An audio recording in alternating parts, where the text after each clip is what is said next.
It's the Worldwide Sports Radio Network. We are live right now on the Worldwide Sports Radio Network. Carpool launch for the sports hit list by the fans and for the fans. Thank you for spending your Wednesday afternoon. Raining out here in New York. Happy Cinco de Mayo out there. Travis, should I call you Mr. Cinco de Mayo? Likes taco. What kind of taco do you like? Man, I'm here for all types of taco, man. You know, regular beef taco, chicken taco, you know, shrimp taco, you know. I know the vibes. I don't discriminate. You having some tequila today? Yeah, I'm gonna keep it a little mild. You know, it's Wednesday, but you know, we'll see where the day takes us. Diddy in Erie City, how you doing, sir? What are the vibes out there in the South for Cinco de Mayo? You know, the vibes is always good out here in Florida. I encourage my crew out there, please come join me. Mi casa, su casa. Right. It's 97 degrees in Florida, B. So life is good. I wear hoodies in the house like Zig because the AC is booming. You know what I'm saying? Life is good. No complaints when my daughter get home and she's in the backyard. You know what I'm saying? I hear that. My cousin I spoke to my cousin. Shout out to her. She's in I think Delray Beach, or is it right near that area? And she tried to convince me about investing into Florida. I'm like, listen, I got my friends in my ear all the time about it. You know, so she's definitely trying to get me on that Florida ground. I'm not even gonna listen. I don't want to throw your business out there, but congrats to you and the wife. You got a lot of good things happening. You know, yes, sir. We trying. It is valuable. You know? We crossing fingers. Yeah, I appreciate that, man, because you know how it goes.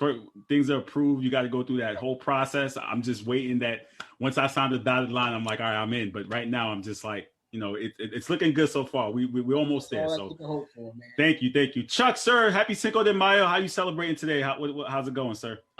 Usually I go to Moe's for Cinco de Moe's, but that might be a hike today with work and everything. So it might just be homemade tacos and stuff at home for today. Listen, I got somebody in the comments telling me to F me, and I know I'm supposed to ignore people, but you know, I don't like to ignore people on the show. This comes from High Value Male, and he's upset because I don't have him on the show. Bro, you took a shit on my show. I can't have you come back. I'm sorry. Like, it is what it is. Literally. If you thought that was acceptable to come on any platform, to be on the bathroom, you have another thing coming. It's one thing if you take a car, which we don't do car Zooms anymore. I understand people coming from work, but you're literally in the bathroom eating, and then you hear the toilet flush, and you think you're going to come back? I'm sorry, bro. I don't work like that. It's not happening.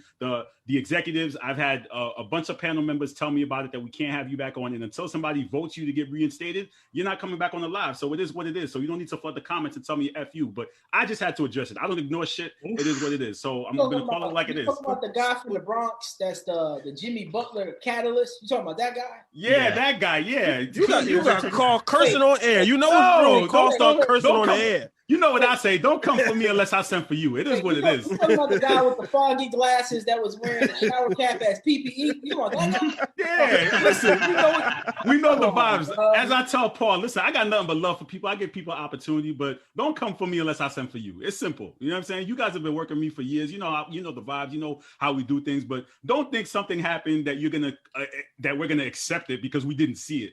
Like, it's one thing if you come on, we all saw it. We all have it on archive. I'm not going to embarrass you and replay it, but we all saw it. On archive. I don't want to see that. So I just want to throw that out there. But anyway, let's get into today's show. NFL, we're kicking off. I know you guys are in your off season, but there's still some news rumbling about Aaron Rodgers. Clearly, Terry Bradshaw had some quick comments about it. And I know Paul said he had to pull up because he got to get something off his chest real quick about that. Travis, so Paul, let me start with you. What were your thoughts on what Terry Bradshaw had to say about Aaron Rodgers asking for his trade and so forth? I got to give you two levels of this, right? And that's why my name is Diddy in every city, because the one thing I'm going to do is I'm going to keep it 100, all right? Bad boys for life, all right? I am sick and tired of these old, washed up, once upon a time athletes taking shots every single opportunity they get. And it's not just a Terry Bradshaw issue. It is a sports issue. One thing I've always appreciated about Michael Jordan is the only time I've ever seen the great God himself take a shot at somebody else, and it's always been indirect. Mike ain't even gotta call your card like that. You know who I'm talking about. is when they come for him and they got the notoriety, right? Listen, I hate to interrupt you, but just to correct you though, technically Jordan can't because he's an owner and it's a conflict of interest. He's not allowed to speak about other players. He can't talk about other players. That's all I'm saying. Context. I don't think Mike would though. Did not know that. But he wasn't talking. He wasn't talking before he was an owner though. Well, he wasn't talking ever. But when Michael wasn't the owner, but keep in mind, Michael's always been the majority owner of a team. He's always like when he went from the Wizards, like he retired for like a couple of years, and then he came back and he was majority of the Wizards. So if you talk about other teams, it's a conflict of interest. I'm just being technical. Sorry, don't shoot the messenger. I mean, when you top of the mountain and you know you top of the mountain, ain't no need to talk. So I'm gonna get back into it. So we see Terry Bradshaw, and his comments are disturbing. His comments are disturbing because we, as sports fans, football fans, actually, I think Terry Bradshaw is one of the most overrated players of all time, personally. Steelers teams was loaded, defenses was stacked. Lynn Swan was Jerry Rice and Randy Moss before we ever seen anything like it. They had the dude with Franco Harris. They had a lot of guys when I was growing up. All right, they were stacked. But his comment goes, "Who the hell cares who you draft?" I mean, he's a 3-time MVP in the league, and he's worried about the guy they drafted last year at number 1. So here's my problem. This is a guy who's on Channel 5 doing pre-games, halftime shows, post-games. This is a guy that the kids actually watch every day, right? They watch him. When they're watching Sunday Night Football or the Fox show at 4 o'clock, the primetime game, this is the guy we watch, right? The quarterback guru himself. My problem is, absolutely, if I'm Aaron Rodgers, I care who we drafted number 1. So we look at the NFL draft as the number 1 pick is the number 1 pick. But the reality is most teams are going into the draft with 7 selections. That's the standard, right? Some trade up, some trade down, some acquire picks. So everybody's number 1 pick is in round 1. And I'm coming off a year where we lose in the NFC conference title game. And I feel like we needed another weapon to go along 17 or another lineman to protect my backside because he got thrashed against the Niners that year. And we go out there and we draft a guy that's not going to be ready for 4 years? Absolutely, I'm concerned, especially when the guy we drafted hasn't suited up all year, sat with a clipboard all year, and even if I retire today, they said he ain't even ready, we're going to turn to Tim Boyle. So absolutely, I'm interested. So for him to say Aaron Rodgers is weak is disrespect.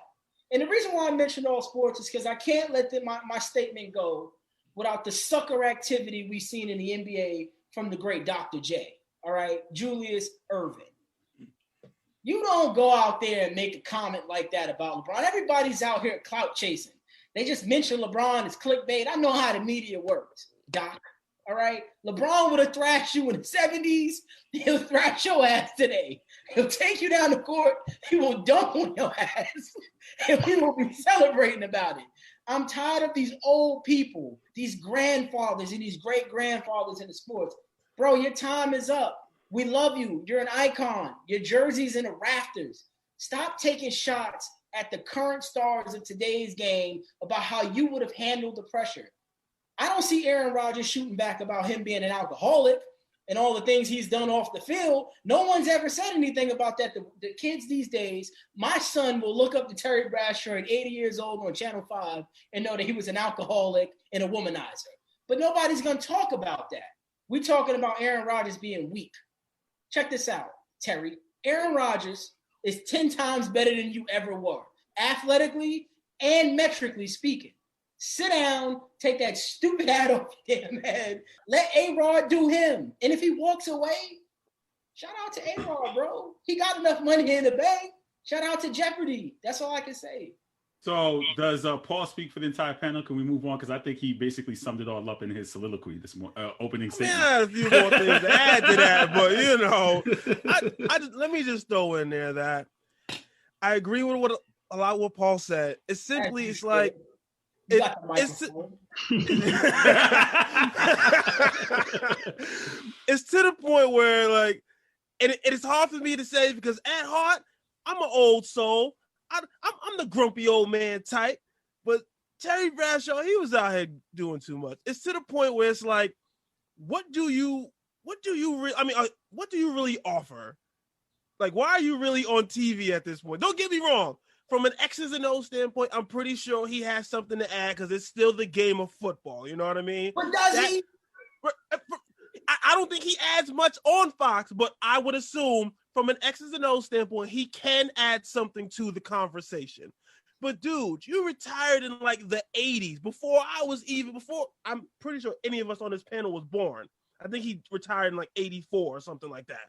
So to sit here and say you are nowhere, you can't relate to what goes on with players of today in the NFL. I don't even think it has much. It has some small to do with Jordan Love, but I don't think it's necessarily about him. I think if the Packers gave Aaron Rodgers the contractual commitment he wanted, he wouldn't give two shits about Jordan Love and what he was doing. Because if they gave him that contract, it doesn't matter. I think it has more to do with the contract than more necessarily to do with Jordan Love. But Terry Bradshaw, to sit here and say that he's weak, I mean, back in your day, yeah, you had no control over your career. The Steelers controlled. You still don't have control. Fox 5 tells you what to say, when to say, and how to say it. My boy Chuck is from Channel 7. He can confirm that Fox 5 is full. Channel 2. Wait, no, let me not say. No, I got different channels in different states. Right. It's Channel 7. It's Channel 7 where I'm at. It's Channel 2 for us. It's Channel 2 for us here in New York. Channel 2 is CBS for us. We got tri-states in different states, different channels. But he, Bradshaw, he had no control over his career. The Steelers sat here and controlled his entire career. There was no social media. There was none of that. Bradshaw himself, I can't remember, he might have said it yesterday in the same interview, that if he was taken in today's draft, he would have been taken in the third or fourth round. Maybe not. Maybe a sixth round pick as far as right. So to sit here and say that he's weak and all that, like today's a different type of NFL. Players want more control over what's going on. Before Chucky gets in there, let's go one step further. You just said he didn't have any control of his career. You know why? Because we talk all this smack, and this is the problem I got with the media sometimes and how they portray something. My beef isn't with the media. I swear it's not. No, it is. Go ahead, Carl. Talk to Carl. Talk to him. Sat here and allowed the media to drive this narrative that Tom Brady was a system quarterback, couldn't win without Bill. Then he went out there, chose the worst type of system you could possibly join, and shocked the world, right? He even beat the magical Mahomes himself, right? So as well as en route on the road to beating Aaron Rodgers. But then we sit here and we want to validate and even give claim to what the hell Terry Bradshaw said, and he is the ultimate system quarterback. Like, when you look up Terry Bradshaw, he wasn't really good at anything. If you go look at anything, you want to look at his metrics, if you were able to go look at some of his game tape, if you let the experts tell you, if you had to rank the top 20, 25 talented quarterbacks of all time, I swear Terry Bradshaw does not make the list, right? You can go deeper in the archives and find a Johnny Unitas who we've seen rambling and scrambling and doing stuff before his time when they didn't even have chin straps, getting busy. Terry Bradshaw wasn't that good, bro. He wasn't. He's the ultimate system quarterback. And his statement is, here's what I would do. I wouldn't budge, let him gripe, retire. You just lost in back-to-back NFC title games. That means you are one piece away from the Lombardi trophy. That's all it means. One piece, one play, one possession. And that's what you get from a Hall of Famer. Let him retire, let him cry. Dude, he shouldn't even be on TV anymore. He's outdated. Like, he doesn't relate to what we're currently seeing in the sport. He doesn't belong there, bro. Like, he don't got jokes. He's not Mark Jackson. He don't have insight. I'd have to agree. He ain't Tony Romo. There goes that man. He ain't Tony Romo. Tony Romo jumped on the scene and literally changed television, bro. Like, that's the new standard. So now you got Drew Brees in the wings, who we'll see this year. Peyton Manning has been in high demand. We know. Nobody cares about Terry Bradshaw, bro. Nobody. I have a rebuttal for everything you guys said. I must give him this. He did succeed in getting us talking about him. Well, that's because it's Aaron Rodgers. That's because it's Aaron Rodgers. Chuck, what are your thoughts here, man? You've been quietly quiet over here. What are your thoughts? Well, unlike you guys, I did not grow up watching Bradshaw. He was beyond my time. I never watched him I on didn't grow up Fox. watching him either, dude. No, Well, nobody I did. never watched him on Fox either because the Jets were always on CBS because they're an AFC team. So And that's it was in your always contract that you can't watch the other station, right? Let me guess. Yeah. So I'm surprised he can even say Fox. Right. You can't even say it. Yeah. So my quarterback guys are Boomer and Phil Simms. All right. So I don't even care about Terry Bradshaw. When he made his comments, you know what he reminded me of? He reminded me of my grandparents growing up, telling me about the times that they lived in and how life was. Well, you know what? It's not like that anymore, Grandma and Grandpa. May God rest their souls. All right. So, I mean, but at the end of the day, it's like, who cares? You know, he's just coming out. He's going to give his opinion. Just like Brett Favre, he came out today and said that he was texting with Aaron Rodgers. Who cares? This is all for clicks. You know why? Because it's a slow day. It's Cinco de Mayo. ESPN needs something. They can't bring up LeBron 24/7. So this is what they bring up. Why am I getting notifications about this on my phone that Brett Favre's texting Aaron Rodgers? Whoop-de-freaking do. At the end of the day, Aaron Rodgers has his beef. And as of yesterday, I thought he was going to be a Packer and he wouldn't have gotten traded. But since his beef is with the general manager, that's a whole new ball game. And I don't think anybody really knew of that until the reports came out today where somebody snitched and said that Rodgers was poking fun of the GM in the group chats. So Let me point that out. My fault to disrupt you, Chuck. But listen, what goes on in our group chat better stay in the group chat. Don't be out here leaking the group chat. Right? All right? That's Exactly. messed We up. know the codes. We know the codes. You can't even trust your own teammates out Travis, here. to go off of that, I think it got leaked because now some of the players might be a little turned off by A-Rod's, theatrics to say. So maybe that's why they want to win. They know their best shot to win. I agree with you. But there are some players that have that also, like you said, like Terry Bradshaw, where it's no matter what, team first, individual second. And maybe that's why it got leaked. But Aaron Rodgers wants to do his thing. The guy's not a spring chicken. He wants to win. He wants to build his legacy. He only has one ring, which is terrible to say because of how good of a player he is. Like Paul said, this guy could arguably be a top 5 quarterback in history easily. And they were so close to him that way with one ring, and that's what's unfortunate. Right. And they've been so close, like Paul said, so close to getting back to the Super Bowl, but they never took that next step. And I understand being conservative, but Aaron Rodgers is now 38 years old? Why are you not going for it? Make the move. Go out and get the pieces that you need. Who cares about the future? If you're not with Aaron Rodgers, your team's going to be, 4-12 rebuilding. Why did you go for a Love who nobody said was NFL ready and was going to take years? Why did you not try to win now? And I agree with Rodgers. Why are we, aiming for the rebuild when you should be trying to win now? Think about it. It ain't like they moved up and got Tua, right? Somebody who we think is going to be an amazing player someday to learn from. Aaron Rodgers wouldn't have said a word if they went out there and got a Tua.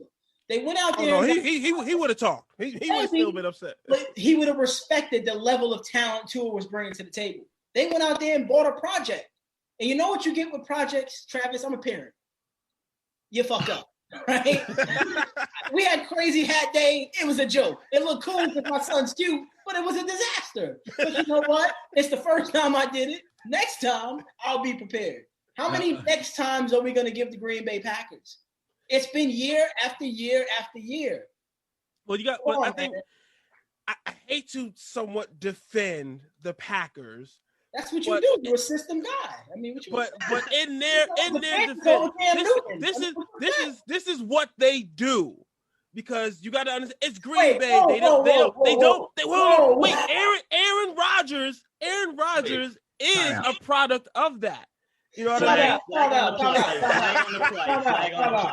mean? You see what you did, Carl? That alone will get you muted on the show, pardon the interruption. I refuse to sit back and allow somebody to say, this is what they do, all right? I manage a group of people who say the same thing every day. And you know what I tell them? I don't give a shit what you used to do. Here's what you got to do. No, you and I understand that. But at the same time, I understand that they don't get quality free agents because nobody wants to live in damn Green Bay, Wisconsin. Okay, so How therefore we know sometimes nobody's even calling the free Travis, agent? time out. But they don't. There's a difference.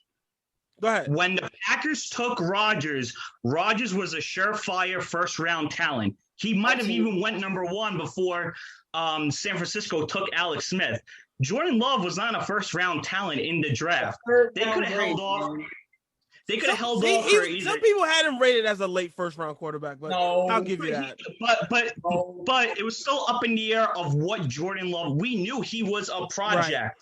Right. Aaron Rodgers was not going to be a project. He had to sit behind far because he was Brett Favre. To Chuck's point, because of team needs, A-Rod was left in the draft room for 4 hours. We all know how long the NFL draft goes on. He literally was boiling red like a pot of water for 4 hours. Right. Yeah. He slipped. So there's a difference. There's a difference between the draft prospect of Aaron Rodgers and the draft prospect of Jordan Love. Aaron Rodgers. I'm not sitting here saying they're right. I don't agree with the decision, but I can sit here and say I understand their logic behind it. I don't understand. Well, you guys, sorry to cut you off. I just have to, on the media guy side, I have to defend Terry Bradshaw just a little bit. I'm gonna have to take that stance, and you know me, people are gonna disagree with me, but I understand it. When you have an older guy, you try to market to the older audience. It's all about marketing and target audience. So for those NFL fans who are around for Terry Bradshaw, I still relate to a Super Bowl champion, like it or not. Those are the facts. That's how they market. What older audience? Hold on. But let me say this. Are you going to stop watching? Hold on, Travis. Are you going to stop watching football when you turn 60? Absolutely. No. But that's the older audience. Let me say this. I believe this interview was on the Herd yesterday on FS1. How many of this older audience watching that? They watch. They watch the content. Even if you want, we study analytics and we know. Even if you want to sit here and say it was clickbait, I doubt they on here clicking on the clickbait. Travis. Yes, the interview might have been on the Herd, but other companies like ESPN are taking that quote and running with it. Yeah, exactly. So they're basically. Right, so it's going to end up everywhere. So again, he's saying that the Herd is trying to target the older audience. No. I'm not saying that specifically. Right. So again, I'm just questioning how many of that audience is this actually. Listen, if you want me to do the thorough research, if you want me to do the thorough research and the analytics on the demographics of that age, but I can do it for you if you want. Isn't it Teacher Appreciation Day? Teacher Appreciation Day. But I will say this though. When it comes to the older generation, again, we all know the term, you can't teach old dog new tricks. A lot of these older people who have played in their eras are stuck in their ways. The same thing goes to Dr. J. The same thing goes for Shaq when we ridicule him for what he says. They're stuck in their ways. They have their mentalities. The same thing goes for, and again, these are the people who get the jobs. It's unfortunate, but they're either going to go into when they retire from playing professional sports, they're either going to go on TV, they're going to go into coaching, they're going to become a GM. Those are the three options that they have, or they just go away forever and go spend time with their family. You never see them again. So it's unfortunate what they end up saying. But again, these are the things that drive narratives. Like Chuck says, these are the things that when it's a slow dead week, let's pull a Terry Bradshaw clip and get people to talk about it like we're doing right now. So I understand what he said may have been, people disagree with it, but this is how the business sells. And you're always going to get an old timer to trend like Dr. J or Terry Bradshaw. And I just want to throw a bounce pass back at you, Carl, as a basketball reference. First of all, stop disrespecting me. I'm still a legend. I keep all sports, all right? But that goes out to the crowd out there for Smoke and Mirrors, if you're listening. Put me on your show. You want the result, I'm your guy, all right? Just let me know in advance. I'll move the schedule around, block my calendar, and I'm available. But the only bounce pass I want to throw a call is Terry Bradshaw would not have this position if he wasn't a 3-time Super Bowl champion, carried through 2 of them. If he was sitting in the seat of Aaron Rodgers, winning that first ring very early in his career, some would argue he won with the Brett Favre team, right? I know they added some pieces. That was back when they were aggressive, when they went and got Woodson and they got Peppers, right? They went and got real quality free agents to foster my point that free agents would play in Green Bay if it was a healthy environment, right? I get the feeling that it's a hostile workplace, right? That's my feeling. If Terry Bradshaw only had 1 ring, he wouldn't have that energy. I disagree. Listen, I just here. I'm going to throw a bounce pass back to you. We're going to go back and forth because people say the same thing about Kendrick Perkins, and they call him horrible, and he has one championship, and he still speaks. You see what I'm saying? It doesn't matter. I don't think it matters if the right. It doesn't matter. They're still going to talk. Because like Carl said, it doesn't matter. They put him on air to get them to say. Trav, hold on. Let me cook real quick. Do not ever refer to Kendrick Perkins being a champion.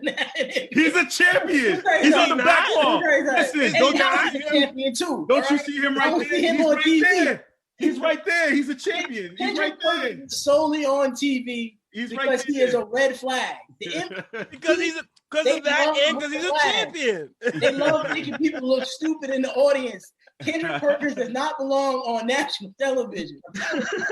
Hey, the man's a champion, so he got on TV. I mean, hey, it is what it is.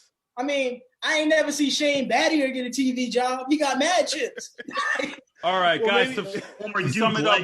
To sum it up, guys, we got the NBA team coming in. I appreciate NBA team. Who on that team? NBA. We got the NBA. Listen, we got to talk about Brody, baby. Brody being better than AI. That's a conversation. You want our answers on that?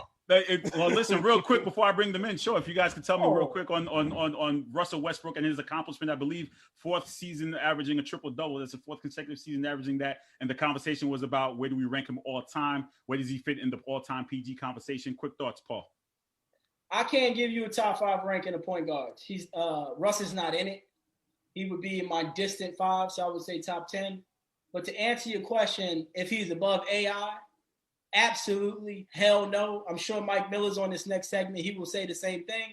The difference between AI and Russ, and I love Russ. I'm one of the guys, as you know in our chat, I missed the playoffs in fantasy, but I won the last 11 weeks and so forth. I was dominant. I just ran out of time, all right? Here's what I will say. That's what they all say. Russ on both ends of the court is a worker, and I respect that. He's a grinder. He's a worker, freak of nature. AI, though, is a legend. AI had the ability to win basketball games. Give him the ball, get the hell out of the way. He didn't have no Bradley Bills dropping 30. He didn't have no KDs on his squad. He literally was the smallest guy out there. Every street baller wanted to be like him. I had a swingman jersey in every color wave. AI was that guy. Clutch, in the clutch. He will cross shoot. He will hit that step back. And when he caught fire, bruh, it was a 7-alarm fire. So for that, there's not a chance in hell that Russell Westbrook is above AI in my book. I don't care who on your panel. Okay. Travis, real quick, who you got? Is where do you rank Russell Westbrook? All-time PGs, is he over Allen Iverson? Part of that conversation. I hate to agree with Paul again, but I'm not gonna put him in the top 5, but I'll put him in my top 10. And again, I'm gonna take AI over it simply because it's weird because Russell Westbrook, he does so much on the court. Like, it's crazy. Like, to average a triple-double 4 years in a row when nobody's done it more than once is insane to think about. But it doesn't translate to the wins that AI was able to do. AI got a team to a finals. You know what I mean? Like, okay. I mean, he beat the 3-peat Lakers in the finals game. I know we don't take consolation prizes, but you will always remember the shot he hit in the corner where he stepped over Ty Lue. That's a lifetime moment. Okay. Chuck, what are your thoughts here with the Allen Iverson and Russell Westbrook discussion of all-time point guard?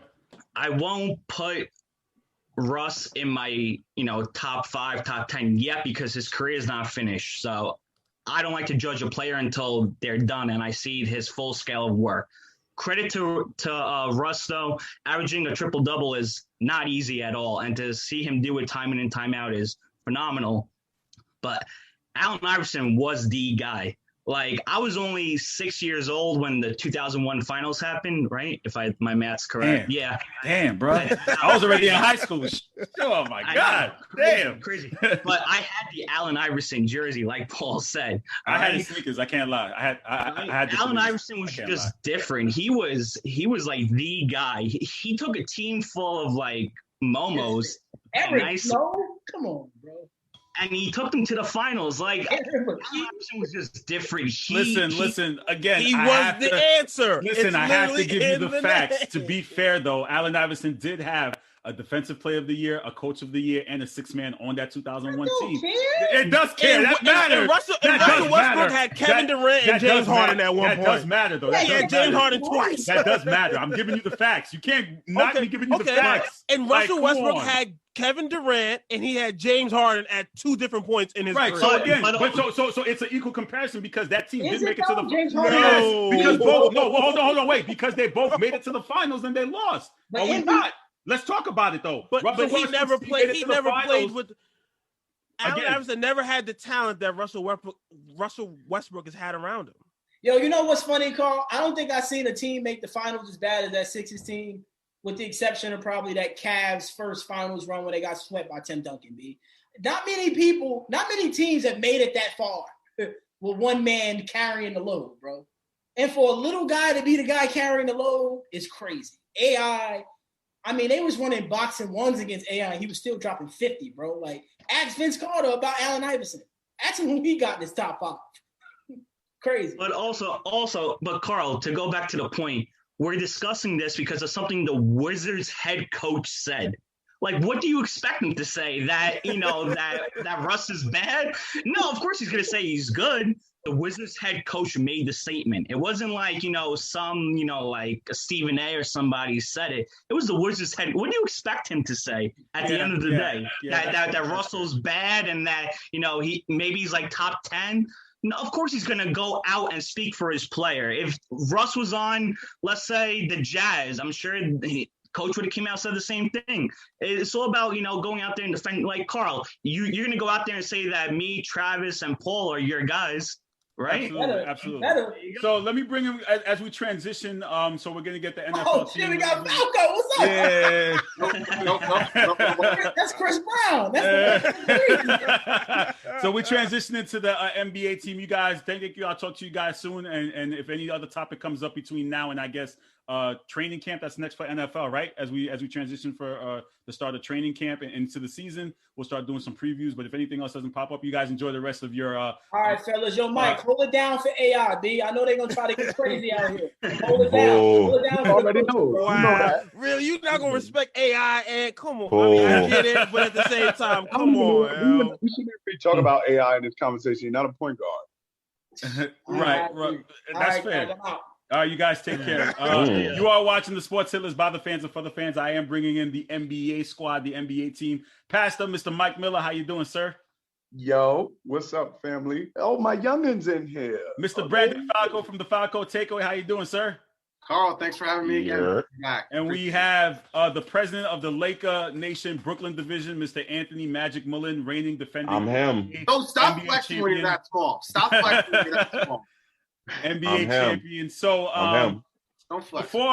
before I get into this whole Russell Westbrook debate, I just wanted to address something that's trending in the hitless streets right now. I'm bringing in Ziggy, and Ziggy could attest to this too as we talk about this. Ziggy's coming in. Ziggy, how you doing, sir?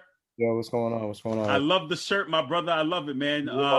Happy Cinco de Mayo to all you guys out there. Hope you guys are celebrating, with some tequila or with some tacos. So something just happened in the hitless streets where we were talking about, someone said that the Miami Heat championship was a fluke.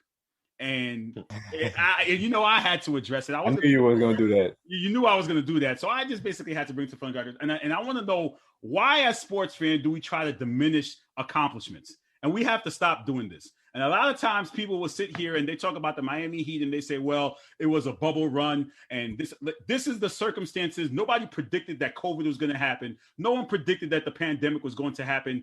They played what was in front of them. So for that sake, they did the best that they could and they made it to the finals. So I don't think that should be held against them. And people say, well, it's a matter of predicting circumstances. We don't know what the circumstances were going to be. Anything happens, players get injured. You play what's in front of you. You have what you have. So I think we have to stop putting asterisks or diminishing legacies because a certain team did something that people didn't expect them to do or that they were favorites for. And it's not fair to them. I'm gonna say this real quick. I wouldn't even be the one to put an asterisk by anybody's name. You understand? I think that championship last year might have been one of the hardest championships to win. So it's disrespectful to even say anything crazy about the Miami Heat. The Miami Heat did their job. They made it straight to the NBA Finals, only to lose to the LA Lakers. Shout out to Ant. Yeah, it's simple, and I think I don't know if it was something just to get clickbait. I don't know if it was trying to, like, he did his job in getting the clickbait to getting me to respond to it. But again, we have to stop diminishing accomplishments. We can't do that. But today's topic, clearly, we wanted to talk about Russell Westbrook, fourth season averaging a triple double. ESPN basically, I'm gonna quote them, and Kendrick Perkins said that he would take Russell Westbrook over Allen Iverson, and that was the topic of conversation. And then we see Steph Curry in his run. So I just figured we'd have the conversation about, where do we rank Steph as an all-time point guard? Do we put him above AI? And having Steph in the conversation. The reason Steph is in the conversation is because him and Russ are kind of in similar situations. Great players on bad teams. They're not as in the top elite teams in the league right now, but they're playing great and they're playing on bad teams. I just wanted to get our overall thoughts on that. Falco, let me start with you. What are your thoughts? First of all, Russell Westbrook and Kevin Love. They are the two most overrated players of my generation watching basketball. Russell Westbrook has empty stats.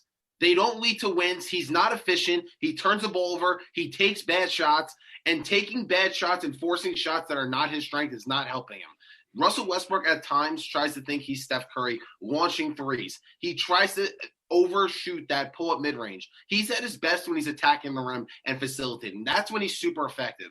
But I just think his post-MVP Russell Westbrook, he has a lot of empty stats, which his numbers after a game, the impact isn't the same as when another player is doing it. But to touch on Steph Curry, if you guys follow my platform, I came out and said Steph Curry right now is the best player on planet Earth. He is. He is toying with the rest of the league. As we stand this season, he is head and heels above the competition, what he's doing with this roster. Remind you, the Golden State Warriors were the worst team in basketball a year ago. Still today, they are the worst team in basketball. They just have Steph Curry healthy this time. That's why they are above 500. That's why they have a playoff spot right now. The way he could control a game, he could change an outcome of a game, change momentum of a game, and carry a team is why I'm right here and ready to call Steph Curry. They don't have a playoff spot, though. Yes, they do. Aren't they? They're the 8th seed. They're the 8th seed. Yes, but again, so let's talk context. Now, a playoff spot is considered 7 to 10. Actually, 6. 6. You're right. So right now, the guaranteed playoff spot. Right now, the Warriors are in 8th and the Wizards are in 10th. So technically, they're both in playoff contention because it's from 7 to 10 are in the play-in game. So they're in playoff contention. The play-in games. The play-in game. So if you think about it, Falco, I kind of disagree because Westbrook has his team right there with Steph as far as in the playoff contention. So they're both doing the same thing. Steph's team is better and with a better record in a tougher conference, and Russell Westbrook's team's 10th. So but it's still a playing game. It doesn't matter. It's a playing game. It's a playing game. I'm just saying, Mike. So look, if I'm the 5th seed and you're the 8th seed, but we're separated by one game. Yeah, we're the fact that we're separated. Unlike the 8th seed, the 5th seed doesn't have to play in the playing game, so it doesn't add up. Right, it doesn't add up. That's the point, though. That's not the point. Mike, that's the point. That's the main point. You're not in the playoffs if you're in the play-in games. You're not in the playoffs. We're addressing their teams. My team, if my team has a better record than your team, my team is better. It's very simple. Let's not overcomplicate it. It's simple. The Warriors are still the worst team in the league. I mean, Kelly Oubre is not a good shooter. They don't have any scoring options besides Steph. Whether he has the ball in his hands or he doesn't have the ball in his hands. That's a lie, but go ahead. Okay. So Falco, let me ask you this: in terms of, so clearly we know you're not going to put Westbrook over Allen Iverson. We know that. No. Okay. AI shouldn't be in this conversation. He's not a point guard. He's a shooting go ahead, guard. Mike. Okay, so Mike, so again, when it comes to Russell Westbrook and everything he's accomplished, it's a matter of, again, back to the point about diminishing his accomplishments are great. 4 consecutive seasons with averaging a triple-double, MVP. We know what Russ is being able to bring to the table. Where do you rank him all time? Is he above AI? What are your thoughts? So I agree with everything Falco said about Steph. I disagree with everything he said about Russ. It's not empty. It's not empty stats, because if it was, first of all, just as a general rule, and I've said this before, NBA players understand numbers. They try to get numbers. That's how you get sneaker deals. That's how you get contracts. That's how you get your name. But Kenny Smith always says, regular season, you make your name. Playoff, you make your fame. NBA season is 10 months. The playoffs is 3 months. The regular season is 7 months. Most people see you for 7 months. That means 70% of the league 70% of the time people are watching you, it's the regular season. So you have to go crazy in the regular season in order to even make it to the playoffs. So you cannot diminish what that man does in a game. There is not, in terms of, now Scott Brooks was going out the window saying he's going to finish second all time. You can't finish second all time if you've never led a team to a championship. Everybody's going to say that. Everybody knows that. You could feel how you want to feel about that. He said best, though. He didn't say greatest. He said he's going to finish second greatest of all time point guard. That's what second he said. Best. He said best, not greatest. It's a difference. That be you and Ray trying to make semantics on best. It is a difference. It's a difference. Okay. And let him finish. Come on, man. Let him finish his point, man. Damn, shut up. Let him finish his point. He's right now a top 5 point guard, and especially again over your man Carl, who you love so much, too much. And you know who I'm talking about, Jason Kidd. But he's better than Jason Kidd. You can make a face, you can do whatever you want. He's better than Jason Kidd. So just back to Brandon's point. No, Russ is incredible. In order to do what he does, it takes talent and effort. He gives you maximum effort with the talent to go with it. That's why he does what he does. Now, of course, you can look at the past 4 years, and it's true that it hasn't really contributed to winning. But his MVP season, statistically, every time that he got a triple-double, they won. I think it was over 70% of their wins came when he got a triple-double. So it actually contributed to their winning. It hasn't lately. We could talk about the type of teams he's been on, but he's absolutely right. To me, he's right now a top 5 point guard all time. Right now, if I had just top thinking 5, about it. So what's your list then? 5 all time if he's in that 5. So we gave out. So I was just watching Mount Rushmore when we did it. So there's the automatics. We got Magic, Steph, Isaiah, Oscar Robertson. Those are the automatics. I don't think automatic. Steph is an automatic top 5 point guard. Ain't nobody but besides you, nobody else is arguing that. Like, it's clear. So those are the 4 that to me is solidified. And then after that 4, you start to debate. Like you throw in the Jason Kidds, you throw in the Stocktons, you throw in but to me, Russ could slide right in at that 5th spot with the MVPs, the 2-time scoring champion, all the triple doubles, missed the triple double. He took that name from Oscar Robertson. So yeah, he's a top 5 point guard right now. Not better than Steph. Allen Iverson's not in this conversation. He was a shooting guard. He did the best. Most of his work was as a shooting guard. That's why they got Eric Snow. So he didn't have to play point guard. So AI's not in this conversation. Russ is definitely top 5 point guard. He can still compare the players. Okay, Ziggy, what are your thoughts here with the Russell Westbrook and the amount of flack that Westbrook gets in his old assessment? I don't know where the flack is coming from. You know what I'm saying? I feel like it's unwarranted. You know, maybe I got a little bit of a bias because you remember I got the opportunity to actually meet him a couple of years ago, and the dude was such a humble guy. So it's just seeing this, vitriol left and right. I just don't get it. But hate, yeah, it's like unnecessary. I don't understand why. But taking it back to the main topic, is Russ what's say top 5? I don't know. I mean, I don't know if he's top 5. You know what? I think he might have to be for me personally. Right? And is he above AI though? Like, would you? I mean, clearly Mike said we can't answer that question because they're not 2 different. Well, now is he above AI? I struggle with that because yeah, Russ went to the NBA championship, but he went there as a quote unquote Robin, right? And Allen Iverson went there as, quote unquote Batman. So for me, it's hard. They both lost. What that mean? And that's the next thing. They both lost. And not only that, I've had people tell me that Russ was the leader of that team too, and KD was like. I will argue that. And people will say that KD wasn't the leader, Russ was the leader. So there's that argument either.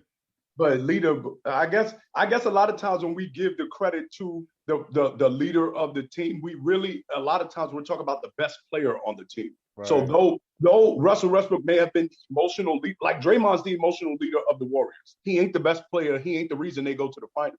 He's just he's their quote unquote leader in that sense. But it's Ziggy, like that. So, personally, I'm gonna say this. I'm gonna say that I'm gonna have Allen Iverson over Westbrook, personally, for me. Reason being, Russ as that number 1 guy hasn't really done anything in the playoffs. I haven't seen anything in the playoffs from him. And a lot of people are going to say, oh, it's a team accomplishment, yada yada yada. Yeah, at the end of the day, there's a superstar on the team on that, and on that squad, it was Russ, right? With AI, we've seen AI. At least I have. I can say we all have seen AI take the Philadelphia 76ers through and get to the NBA Finals and get Game 1 against the Lakers, who nobody thought was going to get a Game 1. Everybody thought that series was going to be a sweep. So for me personally, I'm going to have AI above Westbrook in terms of career, but I'm going to have Westbrook in top 5 point guards. I don't give a damn what anybody got to say. Okay, Carl, just from that standpoint, yeah, I do agree. Based on what Zig said, because I think that's the difference for Russell Westbrook playoff-wise. I think overall, if we're just saying players, because Ant just said that we could compare players, and we can, yeah, I would have AI over Russell Westbrook. Overall, okay, so Zig, do you agree with Mike's top 5 list? Like he said, Mike, what's your 5 again? He said Magic, Steph, Zeke. Magic, Steph, Zeke, and Oscar Robertson. And then Russell Westbrook. And then Russell Westbrook. And then Russell Westbrook. Yeah, I would agree with that. I ain't even gonna hold you. I'd probably move Oscar Robertson and put Russell Westbrook at 4. See, who's your fifth? Who's your fifth then? Maybe the fifth would be Oscar Robertson. Okay. Oh, you're saying okay, I see what you're saying. In order. Okay. Yeah. Anthony, what are your thoughts here with Russell Westbrook? Is he a top 5 of all time, and is he over Allen Iverson? Well, first, I would like to keep things in its proper perspective, as I always do, and correct the conversation that's going on right now, that he will go down, not greatest player, or should I say point guard of all time, which I totally agree with. Again, if you have the best, not greatest, we're not talking about full rep, we're talking about just who's better, who's more skilled in different things like that. You have, of course, Magic, then you have Russ, then you have Big O, then you have CP3, and then you have Kyrie. That's the 5. If you go in best, hands down. As far as now AI I'm glad Brandon laughing at you. I'm laughing too. As far as AI and Russell Westbrook, I don't really see it. Like, other than, again, all of the emotions being spewed about, oh my goodness, he won that one game against that one team that we all remember in our childhood. So now you need to hold that. No, he lost. Okay, he won a game. So what? He lost. What does it matter? Westbrook. I'm saying stop trying to overrate. I'm saying stop trying to overrate irrelevant feats. That's not a feat that he beat that he was on a team. That's 1 point. Okay, aside from that, that's not a feat. Okay, that's not a feat. Fine. Okay, but let's talk about just in totality, AI is not a better player than Russell Westbrook at all. Again, let's talk about he didn't have a team. What happened when he was on the Nuggets? Anthony, let me ask you a question. What happened when he was on the Nuggets? Let me ask you a question, because he's not better than Allen Iverson. Allen Iverson is not better than Russell Westbrook because fill in the blank. Give me a reason why. He's a better player than him. Why? Answer the question. Why? Why? Answer the question. I just told you. No, you didn't. I just told you. No, you didn't. He's a better player. Why? In what ways? I can't do this. I can't do this. Okay. He passes better. He passes better than AI. Right? Hello? Are you listening? Yes, Hello? I'm listening. Yes. Hello? Is that a skill? Is that a skill? Yes or no? Go ahead. Is that a skill? Yes or no? Go ahead, please. Go ahead. Okay, he passes better than him. He's a better defender, aka rebounder, than AI. Right? Hello? Am I listening? Is anybody listening? Go ahead. Go. Okay. Now. Okay. And yes. And then do you have to put his athleticism, that motor, and all of that? He is the better player than Allen Iverson in totality, overall player. He is the better player. It's really that simple. So you're talking about so what if they flip the question to career? Who had the better? To greatest. Now, is he greater? Is he greater than Allen Iverson? I would also say yes. He has the better resume than Allen Iverson. 4 straight years averaging a triple-double. I got MVP. MVP. You talk way too much on this panel. You actually just went up there and said your best the top 5 point guards, Magic, then Russ, then Oscar, Kyrie. What? You actually right? No, don't forget CP3. I say CP3 and then Kyrie are better than Steph Curry. Yes, as far as the best. Give me a reason why. Steph is number 6. Russell Westbrook and Kyrie are better than Steph Curry at basketball. Because of totality, again, overall player. Because Steph's deficiencies in his defense does not put him. Kyrie can't check anybody. So Yes, Kyrie's a good he defender. He can better than Steph. Kyrie gets Based on forward what? like Steph on defense. Dude, When? these are both When? defense. So When? hold on, let's ask this question. When? Let me ask a question. Say that again? Let me ask a question about these so-called people that score on Steph. Can you name some people that like have scored on Steph like that? Who have scored on him? You saying that Kyrie does a better job guarding people than Steph? Based on what? What are you basing that on? On the facts of the matter. Do you not watch basketball? What are the facts of the matter? Tell me the facts. He can't. So I just told you what. Hold on. So now you want me to pull specific game? You want me to pull up a specific game? That's what's called research. Yes. Absolutely. If you watch the games, since you said I don't have that research. No, I don't. So right. Shut up. Okay. And I can tell you plenty of times. You talking about say it again. You're saying no, I'm talking about things that I know, but I'm talking about again in totality. You want me to go? Okay, cool. Damian Lillard. He put up points in. Okay, Damian Lillard. Damian Lillard. Steph saw 62 on him. Steph's defense. We talk. Okay. Here, let me help you. About defense. Time out. We're talking about defense. We're talking about defense. Don't change the subject on me. You can't spin me. You can't spin me. Go ahead. You don't understand how facts work. So let me help you. So don't switch it. Go back to defense. I'm going to give you an example of what I'm asking. Give me an example of defense. If you're not talking about defense, go ahead. Right. Tell me who Kyrie has got scored on. I'm listening. Let me give him an example. So if I ask you a question about, because you made a statement that said Kyrie does a better job guarding people than Steph. Well, the NBA does this thing where they give stats. They say who did what against a certain player. So for example, in the 20, look up the defensive. Somebody go pull up the defensive rate thing. I'm about to that quick fast. Hold on. So I can explain the point. Let me make the point because he doesn't know. Ant doesn't know basketball. I got to help. So there's an example. So they'll say, what does such and such do during when guarded by so and so? So example, in 2016 finals, through the first 4 games, LeBron James, when being guarded by Draymond Green, was shooting 5 for 14. That is a stat that helps you understand what someone actually does when they're guarded by another player. So if you say Kyrie does a better job playing defense than Steph, then give me some facts of when Kyrie is guarding a person and Steph is guarding a person, and the guy gets more points on Steph than he does on Kyrie. Those stats don't exist because Kyrie's not a good defender. So it was dumb, and we all know it was dumb.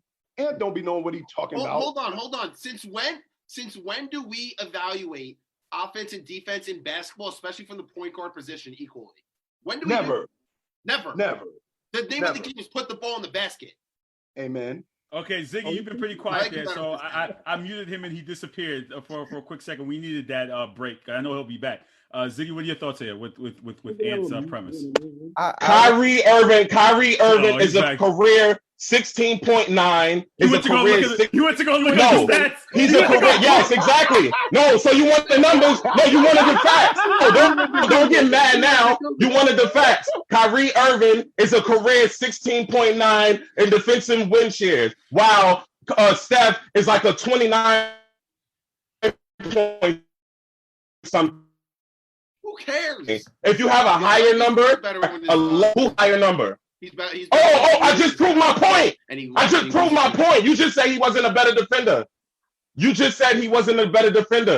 I just proved he was a better defender. Okay, so all right, Ziggy. What?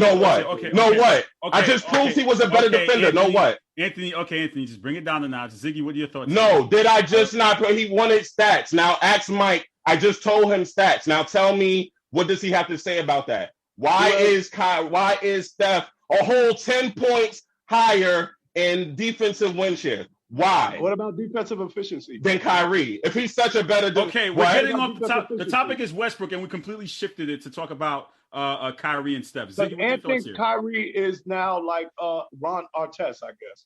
No, you didn't. So now you understand why. I just want you to. Do you understand how he's a better defender now? Do you understand how he's a better defender now? Wait, guys. I gave you the stats. Okay. Anthony, I gave you give the me 1 stats. second. Anthony, give me 1 second. Ziggy, go ahead. I don't have no thoughts. I just heard a bunch of dudes yelling and screaming because I thought the topic was about Westbrook, AI, and Steph. Then we started talking about something totally different. So I don't even know. They don't know what they're talking about, so I had to prove it to them. They don't know what they're talking about, so I had to prove it. Okay, so does the triple? Okay, so let me ask this question: the 4 years of consecutive triple double feat, does that? Y'all gotta stop saying 4 consecutive years. It was not 4 consecutive years. Okay, but 4 seasons. 4 seasons averaging 4 seasons averaging 4 times.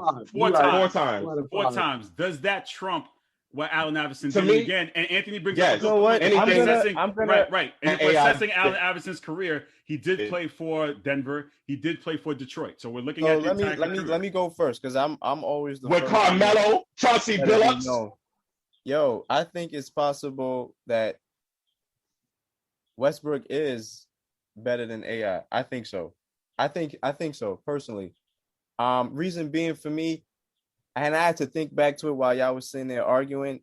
AI, I'm sorry, I'm a dude that likes a person that can control every aspect of the game. You know what I mean? Whether it's wins or not, personally. And the fact that this man is getting points, assists, and rebounds on a nightly basis, 4 out of 5 seasons, I got to give that credit to him. So I'm going to switch my stance and say that Westbrook is the better player and will have the better career than AI. That's what I'm going to say.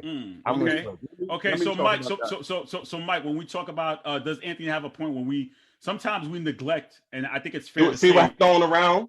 We do neglect AI's Denver run and his Pistons run, which clearly wasn't really a run, but he did have some years in Denver with prime Melo. So do we ignore those years and focus on the 76ers and forget about those years? No, I don't think we forget about it. I think with most of these conversations, we talk about when the players were in their prime. That's what we focus on. But just to this point of, like, I'll give you an example about offense. Like, there used to be a conversation of who's the better scorer, Melo or LeBron. And really what the conversation was, what the person that picked Melo was doing was saying who is more versatile, meaning who can do more things scoring. But the actual answer is LeBron. Why? Because he scores more points. So a lot of times in these conversations, we just focus on who can maybe do more things, but you have to, in basketball, talk about doing more things as it relates to the impact on a team. Why? Kenny Smith, we all heard of the term looter in a riot. So it's easier to do a lot of things on a very, very bad team and get a bunch of numbers. It's harder to do that and contribute to winning. Now, for those who have actually played basketball, you understand that. There are people that you play with that are really, really good by themselves when no one else is good around them and they don't win. But for some reason, when they play with you, they're not only good with you, you play better and your team wins. That's the beauty of basketball, unlike any other sport, is that individual players can make an impact on those around them. So a lot of times, even though, like I said, Russell Westbrook's triple doubles are phenomenal, but the question between him and AI or any other player, it's going to come down to, yes, he does a lot of things, but how does it impact his team as it relates to winning? How does not doing more things not impact your team greater? How does that even make sense? Can we swing it to Brandon? Okay, Brandon, what do you think about the AI post 76ers careers that Anthony made that point about? Do we look at those years or not? I mean, people aren't going to look at that because that's not necessarily, quote unquote, the heart of his prime, and he wasn't no longer the number one guy when he played with prime Melo. I mean, they did make a little run. They lost in the Western Conference Finals to the Lakers when they. I don't think AI was on the team at that point. I think he was already traded. 08. Oh, 09. Oh, it was 09. He was already in Detroit at that point. Yeah, he was already gone. Yeah, I know. Because they traded for Chauncey. Yeah, because they traded for Chauncey. The year they traded for Chauncey, they made it. Yeah, so it goes to speak, and that's the point you can make. They trade Allen Iverson, and they make it to the Western Conference Finals. So that's that. Those are the facts too. So you. I think overall people are just going to look at AI's prime years with the Sixers because that's where he was the number one guy. And when we're looking at superstars and all-time greats, you want to see what you can do in terms of winning and leading a team as that number one guy. Russell Westbrook, as the number one guy, has done absolutely nothing. It's bounce in the first round, bounce in the first round, bounce in the first round. And then people love to. Teams win, not players. Teams win, not players. Yes, I know, but his numbers are not contributing to winning because he is a turnover machine and he forces really bad shots, which is not helping your team win. Right. So having the triple-double doesn't contribute to winning? It doesn't. Triple-doubles doesn't. Yeah, if that's the only way you evaluate basketball. It can. To winning? It can, but you actually have to watch the game and see what happens. You don't just really do based on your individual numbers. It takes a team. It's but that's all you can do as a player. You can't control whether your team wins or loses. Yes, you can, because an individual can take a bad shot, have a bad turnover, and your team can lose. Have you ever watched basketball? So, Anthony, let me ask you this: what are Russell Westbrook's what are Russell Westbrook's win shares? Because you like that stat. What are they? Mullins like 0 for 30 from the field in this segment. His win shares? Yeah, because you love to use that stat. To Allen Iverson. He's gonna go look it up. I should have asked him another question because I know he loves win shares. I know he loves that stat. He's gonna go look it up now. You know what? When he loved PER, he didn't know what it was. And it was just bringing it up. He loves win shares. You know I do. Because I know he looks up win shares. Who has the higher win shares, Russell Westbrook or Allen Iverson? Let's look it up. Look it up for us. I'll give you. That's the last. Okay, I got you right now. Win shares. Russell. Well, career, right? For career? Yeah. For career. Yes. Russell Westbrook has a career 103.8 win shares. And Allen Iverson, he has a career 99 win share. Okay. Which is less than 108. Okay, right? yeah. So who contributed more to wins again? So who contributed more to wins again? Yeah, according to your one stat. Yeah. Okay, that's fair. Yeah, fine. That's the stat. That tells you exactly who contribute more to wins, and it was Russell Westbrook. Over 100. Well over. All right, guys, before I let you go, before we wrap up, I got another segment. Damian Lillard. Yeah, but before I let you guys go, I think we're about 2 weeks away from the play-in tournament week. Special shout out to Ziggy. I see that tag right there. I love the Nick hate. You guys are doing great over there. The Pacers, I don't know where the Pacers are at in the standings. I know I'm in 7th. Mike, I don't know what's going on. 9th and looking sad, my brother. Listen, sad. So you're not banking on the play-in tournament to help you get in? No. Yo, I was just telling somebody earlier, man. Like, yo, we get in inside, but everybody's hurt. Miles is hurt. TJ Warren's hurt. Like, it's just like at some point you're just gonna lose if you don't have any players. All right, Laker Nation. Brandon, are you still on the Laker Nation, or are you on the Knicks bandwagon? He burnt that jersey. The Lakers are in a lot of trouble. The Lakers are in trouble. Well, the Lakers could potentially face the Clippers first round. I could potentially see that happening. Yo, I was just talking to somebody about that earlier. Yo, Love it. I love it. I'm salivating. Oh, please. If y'all lose, please. Oh my God. Please, sweet baby basketball guards. Please, sweet baby basketball guards, give us the Clippers first round. Please. No, please. Hold on. I got a question. What happens if y'all lose to them in the first round? Ooh. What happens? Talk about it. Even though even though personally I don't like the play-in tournament, it's just gonna add more drama and more content for me as a media man. So I'm gonna drive the narrative with this stuff. So I'm gonna love the play-in week. I hate it as a concept, but because it's gonna give us more basketball content, more stuff and more segments for us to talk about. It's gonna be gold to see how it works out. Definitely intrigued to see how Brooklyn pans out. And of course, has any of you guys seen Mac? I haven't seen Mac in a while. I don't know where he's at. I haven't heard from him. He's somewhere getting I don't know, man. Let's find him. I don't know. It's funny though. I don't know, man. The Knicks are winning and we can't find Mac. I don't know what's going on, but he's getting the biggest New York Knicks tattoo on his back ever. That's what he's hold on. And he has to let it heal. Hold on. Time out. Speaking of Womack, Eddie Gonzalez, I'm going to help you out right here. I was with Womack 3 weeks ago in Atlantic City, 4 weeks ago, and the entire weekend he was wearing a Brooklyn Nets hat. He didn't let me take a picture of him. He was very self-conscious. Oh, man. Very defensive. Listen, the playoffs on the way. Let me wrap up the NBA segment. Guys, I'll talk to you soon. As Mike says, the NBA is... Go ahead, Mike. Fantastic. Playoffs are 2 weeks away. I'll talk to you guys soon. Let me bring in my soccer team. We're going to do some soccer real quick before we let you guys. Soccer? Yeah, we're doing soccer, man. Soccer. Stop. Don't do that, Mike. Mike, don't do that, Mike. Mike got time for football. Mike, don't do that. We got to do some football here. Don't disrespect. Yeah, he do. You guys take care. I'll talk to you guys soon. Mr. Numbers, are you okay? Or are you still mad about the Russell Westbrook debate? I can see your face. Hold up. My fault, Carl. Yo, Rick, Chelsea is trash, bro. Arsenal all day, every day. Ooh, you mad? You know it's the Reds all day. What's that? Mr. Numbers, are you okay, man? You quiet. What's up? My team just lost, bro. Listen, you wanted this segment, bro. You literally contacted me 2 days ago and you said, Carl, I got to get you on this segment. So what are your thoughts? Get it off your chest. Because I'm not the soccer guy. Well, let's talk about the first game. The first game was Man City against PSG. I don't know if Rick would agree, but Man City deserved to win, like, from the first minute. The first half, it was very equivalent, but Man City just found ways to get through, and PSG wasn't producing like at all. They looked like a different team. They weren't playing their style. Like, it was just terrible. Like, the quality that PSG played against Bayern was not the same way they played against Manchester City. I think Rick would agree with that. Absolutely.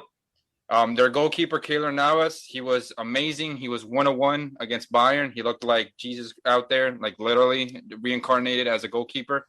But against Manchester City, I don't know what happened. Everything disappeared. The first leg he disappeared. This leg he disappeared. He didn't have the guts, and that was just it.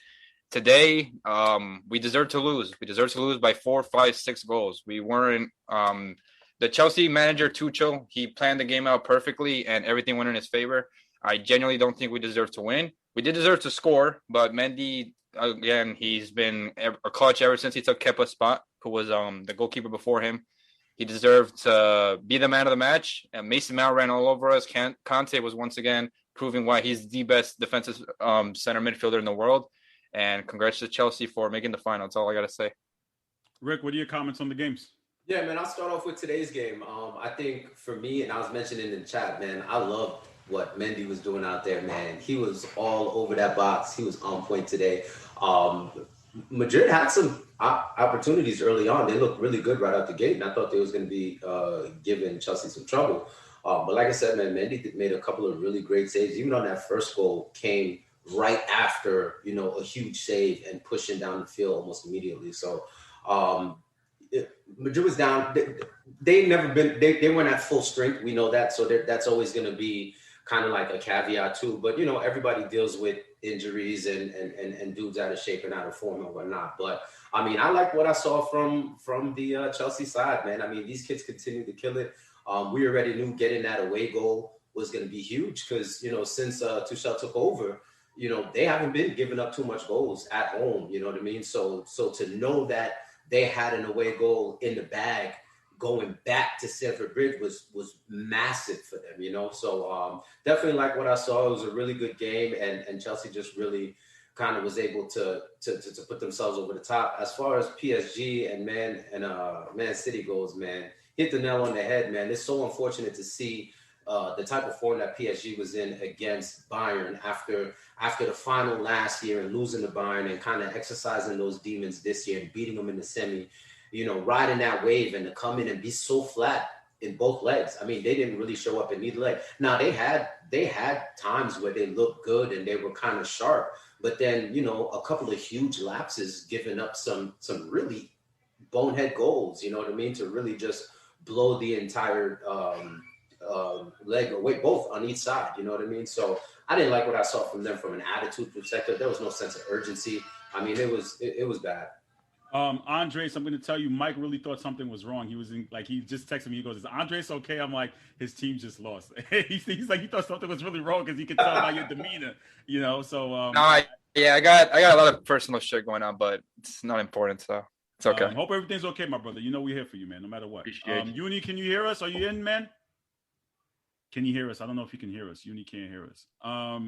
Okay, so guys, anything else coming up in the soccer that we should be aware of to let the fans know that we should be aware of what's going on in the soccer? Yeah, man, absolutely.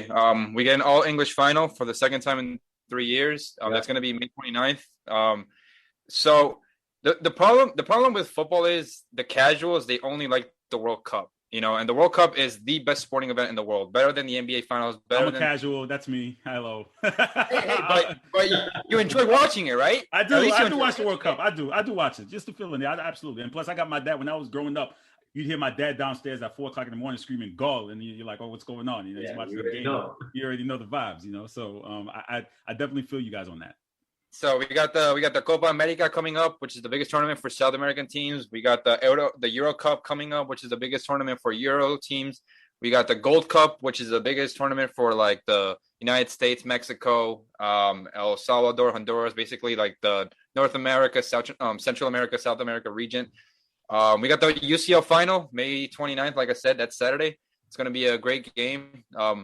Chelsea beat Man City 2 weeks ago, and Man City is the favorite given their players, given their manager. Carl, the manager that Manchester City has, he's only been a manager for, let's say, 12 years, but he already has a case to be the greatest manager of all time. And like it's ridiculous because he's only like I think he's 50 years old. So if I was you, I would tune into that game. I'll probably text you to remind you, but you're probably going to be busy doing something.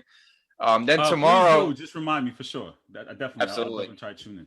Then tomorrow is the Europa League, which is not as big as the Champions League. It's literally like it's funny because like no one cares about it until like the team is in it, but like it doesn't have as much hype as the Champions League does. I care about it. Let's not say that. All right. Unless you're an Arsenal fan. So Uni's coming in. I like watching small teams. Small teams are fun to watch because those are the teams that the big teams buy from. Yeah. So that's why I watch them, because usually big teams, they watch those games so they can buy somebody from there. Mm-hmm. If you're a football fan in general, you watch it because like Junie said, the amount of talent and youngins that we see across the whole tournament is insane, and it's just like a blessing seeing all these players that like 10 years ago were like 19 and now they're like 28, 29. Thriving in like the biggest clubs in the world. Manchester United is playing Roma. In the first leg, Man United won 6-2 after trailing 2-1 at halftime. Ridiculous. I mean, those games are fun to watch. Those games are really fun to watch because people go all out. They go offense. Like it's not that much defense because they know that if they win, they go in the Champions League the next time. You know, if you win it all, automatically you could be like 5th or like 6th in the league. And that way you can just get in and get more cash. So it helps. That's why I watch it. I mean, so basically with like the Champions League and the Europa League, you know how like in NBA, if you get an All NBA nod, you get an extra bonus. Right. Yeah. So if these teams, the further they go in the tournament, the more money that comes in for them. So that's why it's like important. Okay. Uni, what were your thoughts on the games from what were your thoughts on the games from earlier today? Because we didn't get your input on that. The game yesterday, I think it should have been more than what it was. I was disappointed at PSG. Even though I wanted City to win, I was disappointed at PSG because PSG and many had a lot of flashes that they were doing better than City. The thing is that City looks good because they hold the ball. But that doesn't mean that they playing better. They just have 800 passes more. The thing was that City had too many chances where they could create something and then mess up. Di Maria was really poor. And I'm not saying by the red card. I think in general, like when he had a chance to give a pass, he did not give the pass. Neymar was trying, but it's not enough from Neymar. It's but so much that he can do because he hold the ball, he dribbled 2 people, and then when he passed, it's like, who he gonna pass to? He didn't have, Kylian in the front that he can just like, okay, let's throw it in the front and we can do something together. I'm not understanding why Kylian did not come in, at least for 10 minutes. Nah, man, it's a lot of money at stake, bro. Yeah. He has a contract this summer. It's a lot of money. That's my problem. It was like 10 minutes. Like put him 10 minutes. If you want to stay in the Champions League, if you want one more dance at this, put him for 10 minutes. Maybe he could do something. Maybe he can create some, separation. Like, okay, now he's in. We can create some more space on the other side so they can create. I'm not saying for him to do what he usually does, but he creates a lot of space because they know that he is a problem. They didn't do that. I mean, you could have taken the chance. And like you said, it's money. I get it. But me personally, I would have put him in just so he can create separation. You're built different. So one thing I'll say to kind of piggyback off of that, those points is it's somewhat disheartening to see the buildup of PSG over the past couple of years, them getting progressively better and further along in the tournament, to making it to the final last year and now getting to the semifinal. And it sucks because you've got this thing hanging over their head where this group may not be the same exactly after this summer transfer window. So this may have been the last chance for this group of this PSG team together as this group to kind of make it. So who knows what we're going to see next year. It's unfortunate that, you got two of those amazing studs up top for that long and unfortunately not able to break through and get one of those UCL championships. But, it is what it is. Listen, guys, I'd love to sit here and continue, but we got Hockey who just texted me and said, Carl, we got breaking news. The live is on right now. We got to get it out. So I'm going to hold on. I gotta say one more thing. Go ahead. Absolutely. Go ahead. Andres, I'll let you close out. Let me just add one little caveat. You mentioned before, man, we got a lot of things coming up in soccer. A lot of those tournaments that got shifted from last year, shifted this year, World Cup, all that great time. But this specific final, this UCL final, this is a huge final for the U.S. and what they want to do with soccer going forward. You've got Captain America front and center, Christian Pulisic, the first American to be playing in a UCL final. We're watching this kid. If we want soccer to grow here within this country, and football, not soccer, football. Europe to develop football. Yeah. Go ahead, Andres. Your last point. So there was a lot of lies told about Russell Westbrook a couple minutes ago. Oh, a lot of lies. A lot. Let me just say something. No, I knew you had to. If I know you verbatim, you were going to circle back. You're going to circle back to this debate. Go ahead, man. Cook. I'm going to let you cook. Real quick. Go ahead, brother. Everything in life is hard until someone makes it look easy. Everyone is saying that Russell Westbrook is getting triple doubles because anyone could do it. So, like I said, everything in life is hard until somebody makes it look easy. And Russell Westbrook is not going to get his flowers until he retires, period. That's all I got to say.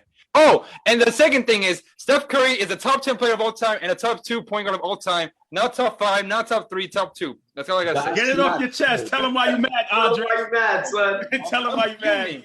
I am fuming. Listen, Andre, you want a couple more minutes, bro? Come on. No. Listen, Hockey's got breaking news on the way from the Rangers, so. Yeah, they got to tell them why we mad because of this firing. So, guys, definitely, I'm looking forward to more hockey segments as long as you guys contact. Hockey, whoa. No, I'm sorry. Come on. I'm sorry. There's a lot going on. Anything with soccer you guys need, just send it in the group chat. Let me know you guys want some airtime. You got it. And I know for next year for sure, when it comes to the tournament, we're going to be doing a lot of lives with you focused on you guys for the summer. Yes, sir. World Cup, baby. Let's go. Let's go. You guys take care. I'll talk to you guys. I'll talk to you guys soon. All right, man. Appreciate it. Fans, live on the Worldwide Sports Radio Network. We have breaking news with hockey. There's apparently seems to be a firing. You could tell by the disgruntled face here with Michael Sparacino. I'm going to let my hockey brothers give you the news. Chuck is smiling. We got one guy shaking his head in the St. Francis gear. We got another guy not even looking at the camera. I don't know what's going on. These guys just sent me a message and said, Carl, if you're still on live, can we get on to get it off our chest? Who wants to go first? The floor is yours. I'll go first. So what happened, Mike? I'm done. Mike, tell. Done. What are you done with? You got to tell the people what happened. What's going on? Talk to me. James Dolan needs to go on an island by himself and stop touching these teams at the Garden. You decide that because of one bad season, when, mind you, they went 26-21 so far. 26-21 with a bunch of younger players. You decide that because you think the team underperformed, you're going to go ahead and you're going to get rid of the GM and the president. Are you kidding me? Are you kidding me? But wait a minute. But I thought Dolan had no imprint on the Rangers. That's what I was aware of. That he had no imprint on. He has a hand in everything in the Garden. Charlie, stop smiling. Stop it. Mike hasn't said a word since we got on. I'm nervous. I have never seen this side of Mike, and I've known him for years, almost like 5-6 years now. I have never seen this side of him. Mike, what's up, man? Mike Sparacino, to clarify. Can James, I agree with Mike. Can he just go on an island and disappear for, I don't know, until the Rangers win the Stanley Cup again? So basically forever. I've had it with this guy, man. Well, He you know what? kills he basically kills the Knicks. And now he wants to put his fingerprint all over the Rangers when he was arguably the best owner in hockey up to this point, not touching them. Listen. The MVP of the Sports Hit List, special shout out to Mr. Ray Jarvis. He thought it was a rebuilding year. So it is a rebuilding year. So is it not rebuilding? But is Charlie, stop fucking smiling. Is this not rebuilding by getting rid of your former GMs and your presidents? I'm asking a fair question. Don't shoot the messenger. I'm asking a question. Wait a second. Rebuilding a team, not rebuilding the organization. But the organization is the team, though. No, come on, Mike. Don't do that. No, Carl, we can go. Carl, I'm not. But again, you're assessing the team. Part of the team is the organization. The chefs in the kitchen. The chefs in the kitchen are basically part of the team, no? But they did nothing wrong. They're not the ones on the ice. If anything, you go head coach first. Yes, but don't they but who constructs the players on the ice? Carl, you can Mike, I'm sorry to cut you off here. I'm sorry to cut you off, Mike, but you can only do so much in 3 years when you literally start a rebuild from scratch. They weren't even done tearing the team down a year and a half ago. And now all of a sudden you're firing the GM and president who, by all accounts, for the most part, have done a fantastic job of rebuilding this team. The prospect pool was stacked because the only reason I say was is because most of the high-end prospects are currently on the team playing. They're the youngest team in the league, now second youngest, because the Devils traded away a bunch of veterans at the deadline. You cannot put a playoff aspiration. You cannot put a championship aspiration on the second youngest team in the league. Okay, so, well, Chuck, I would ask your opinion, but I know you're just here for giggles. No, he doesn't deserve to talk right now. No, I have some opinions, Carl. Okay, but well, I'll get you in a sec. So the question is, well, hey, what's up? How you doing, baby girl? Say hi. What now? I'm sorry.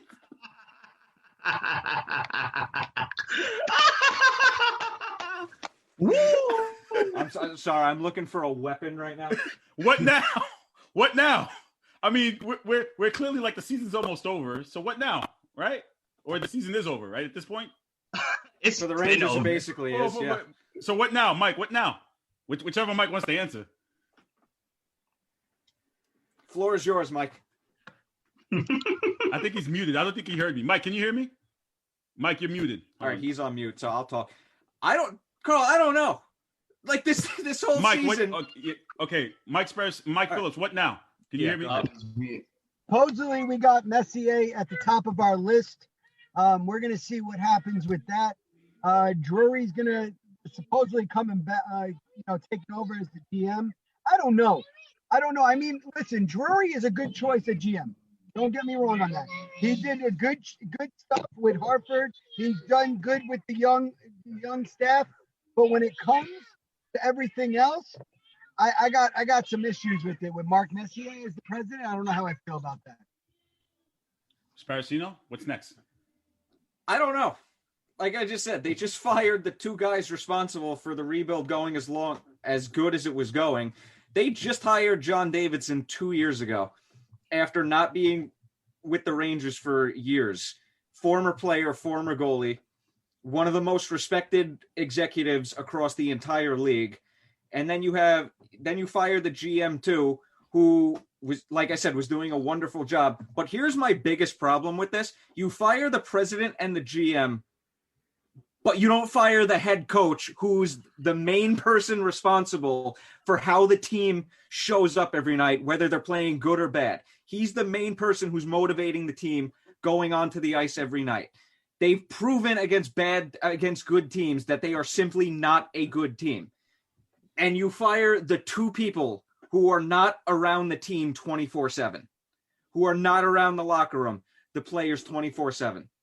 So what is Dolan doing? So in essence, it's a flip, because normally in the NBA, the coach goes first. Now we see the GMs go first. Listen, I would love to be in your position. I would love to be, as upset as you guys are, but I want my GM. No, you wouldn't.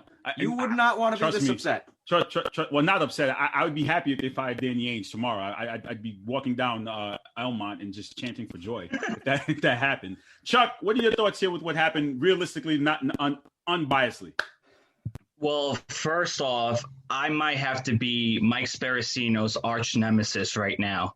Not only did I defeat him in the fantasy hockey semifinals last week, dropped 250 on him. Your team is full of scrubs that put up points in the most important week of the season. Let me finish. Okay? The Islanders shut out the Rangers Today's twice. team, man, this is violence. Today's show has just been absolutely The Islanders violent. shut It's out like the Rangers 14. twice last week, ending their season and their playoff hopes. And because of that, Dolan turned around, and because they got smacked around by the Islanders, Dolan went out and fired the GM and the president, and even said that after seeing what happened with the Islanders last week, the team doesn't have the toughness and grit that he wants, so he canned the GM and the president. And I think it's even funnier because they haven't canned the head coach yet, even though he's been the root cause of their problems to begin with.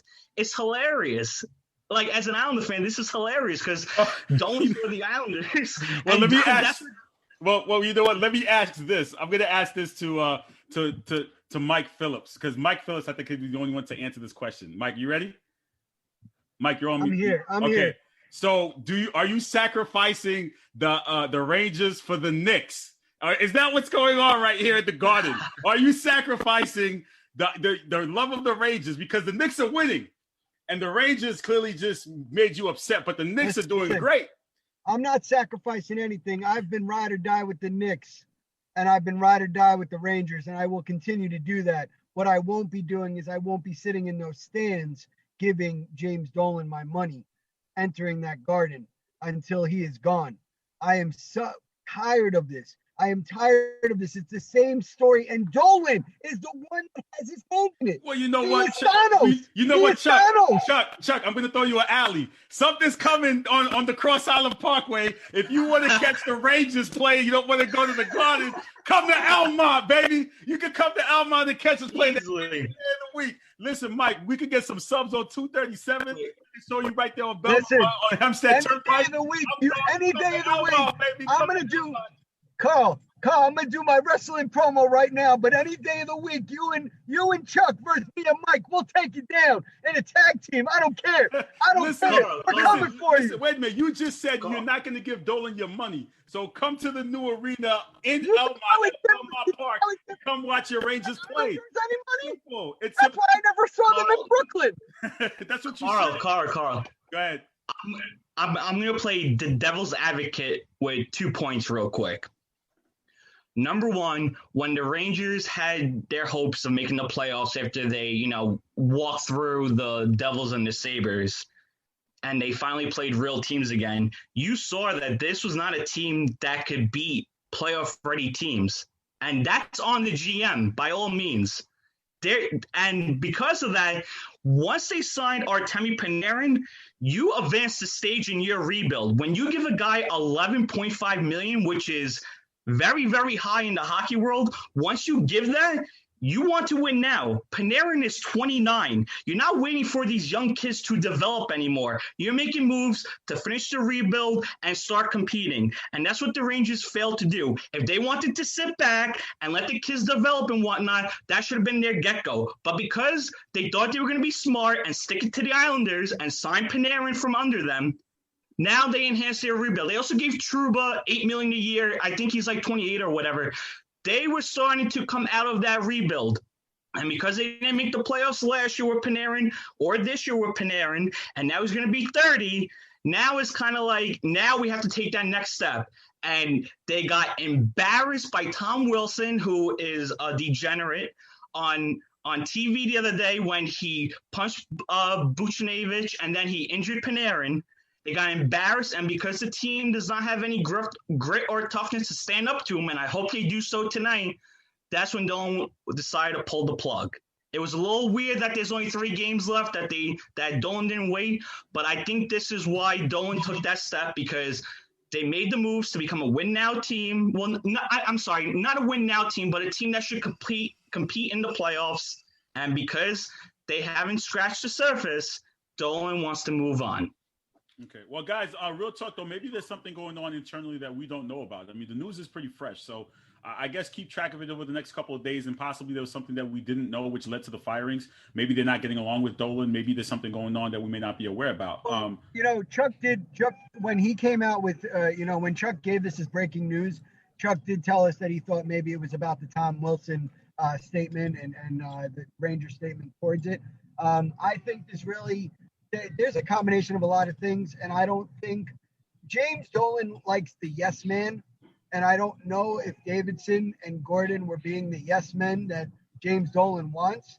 I'm hoping that Drury, and if it's Messier, which is supposedly on the top of the list, will be the yes man.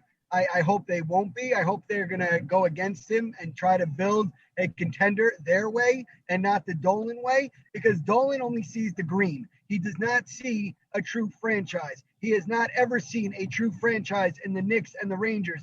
And that is why you have not seen many championships come out of those arenas. If it wasn't for my loyalty to those teams, I would have walked away a long time ago. But it's the loyalty that keeps me there because of the chance that we have when we win games, the chance that we have when we score, and the way the Knicks are gritty on the court.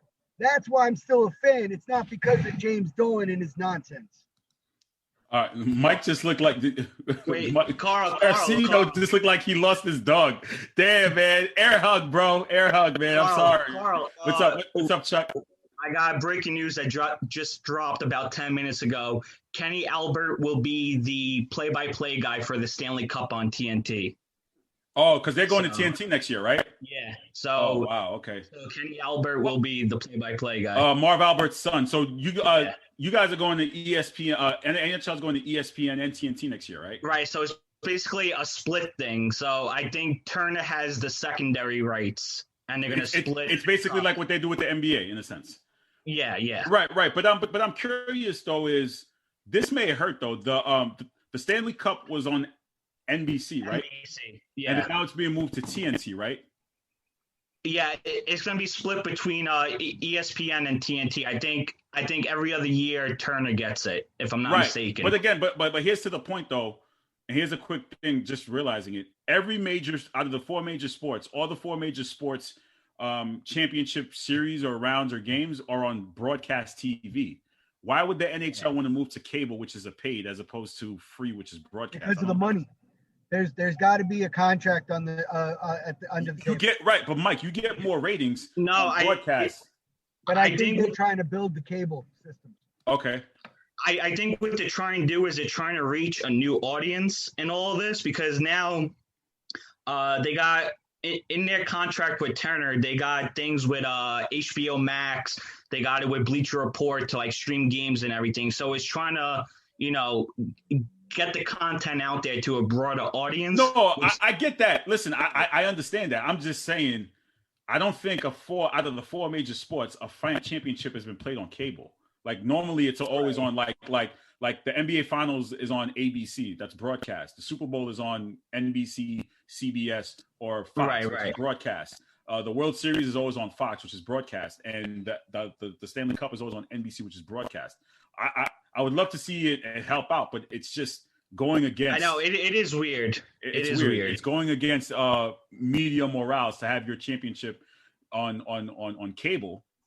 And again, they could still have the access to ESPN because ESPN has their, they're affiliated with ABC. You could have the Stanley Cup. I guess they're rotating years, but TNT doesn't have an affiliate that's on broadcast. Is my point. So I'm not.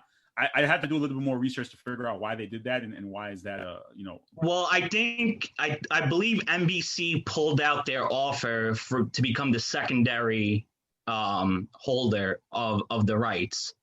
Mm-hmm. So I guess it was just after NBC it goes to Turner. I guess they were like the next man up. Like Mike, at the end of the day, like Mike said, it all comes down to the money and everything. But yeah. No, like I said, I got to do my thorough research though on that because, like I said, there's no reason why. Look at what TNT did with adding wrestling, right? Adding wrestling to their broadcast. So they're adding a lot more. So I feel like Turner's making that comeback.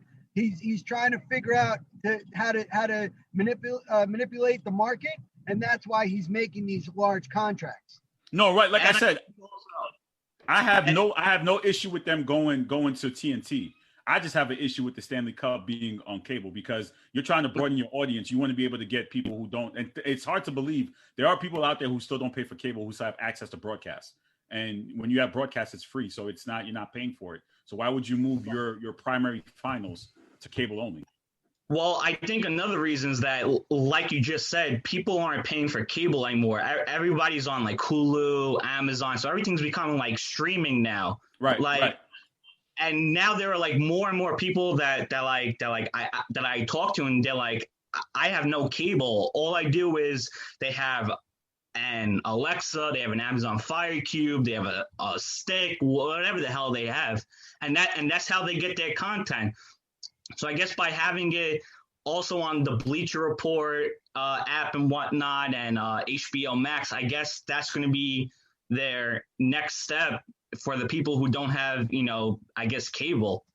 It is odd. You are right, but I think they're trying to get up with the times, even though absolutely for sure have cable and whatnot. All right. Guys, it's Cinco de Mayo. I'm about to go celebrate. I'm about to go listen. I got a tough week coming along. Finals this week. I got a lot of F's to hand out, so I got to prep myself for it. Mike, Chuck, did you really just change your name to I Love Dolan? Really? Like that. Listen, Mike Sparacino. Somebody got to go check on him. No, not on the air. I got to change that. Not on the air. Somebody go check on Mike Sparacino. Somebody go check on him. Give him a beer or something to get him because his face, the entire thing, it's Mike, like I'm coming. it hurts. Mike, I'm coming. Mike, I've been there, bro. I understand your pain when it comes to sports. I've had that look. He does. I've been there. I understand your frustration. Tell him why you mad, man. I get it. I've been there. We've all been there as sports fans. I remember seeing Chuck go crazy on the Yankees last year. I've seen Mike go crazy about the Jets. I've been there with the Celtics plenty of time, so I understand where you're coming from. I get it, man. You'll get it. And then probably in 2 or 3 years, you'll probably turn it around and they'll hire someone new, and you'll be okay. It'll be fine. You'll be fine. You will be okay. I got you. The Sports Hit List family, we got you. I'm gonna put a thing in the comments or on the page to say, give Mike an air hug or send some love to Mike. You got it. You guys take it. Mike, we will take you to the parade in like 3 months, okay? To make you feel better. Listen, Chuck, Which parade are you talking about? I hope your GM gets fired when you guys get knocked out of the first round. That's all I hope.